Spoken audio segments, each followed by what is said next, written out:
because this is Indian Sign Language, it's always assumed it's an Indian, unless you do the sign for something else, or a white man or something. It's always assumed it's the man or the male, unless you do the sign for the woman. But since we're not doing that sign, we're just, this person's walking, it's an Indian who's walking, and he's out hunting. Sees a deer.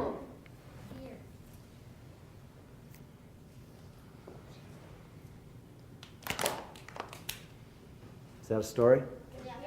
Doesn't have to be long. It can be really short so that people can understand what you're doing when you're talking with your hands, okay? What pulled the travois before horses? Dogs. Dogs, yes. So the Indian sign for dog, the way I was taught, is the one that goes like this, okay? If you go down a little bit lower, it might be a coyote. And if you go down real low, it might be a fox. A bird that goes like this, which would be an eagle. Eagle is the one that circles. Bring your wings in a little shorter. Circles, probably a hawk.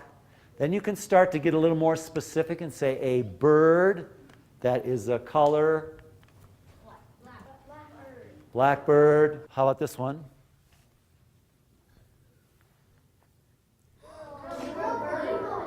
Burl. What kind? We've got a bird here, right?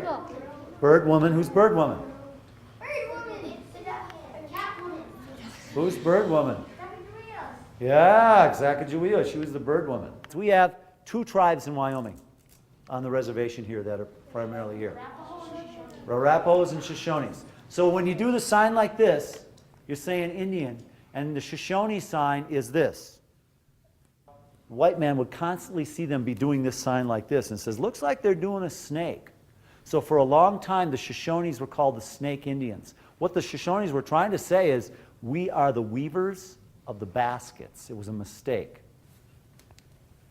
He sees a meadow, a clearing, and he sees one.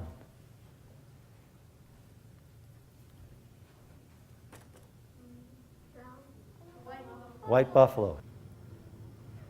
What Chief say? Yes. Says, you see? Good. See? So you can do the sign for good like this. Put your hand on your heart. My heart says this is good.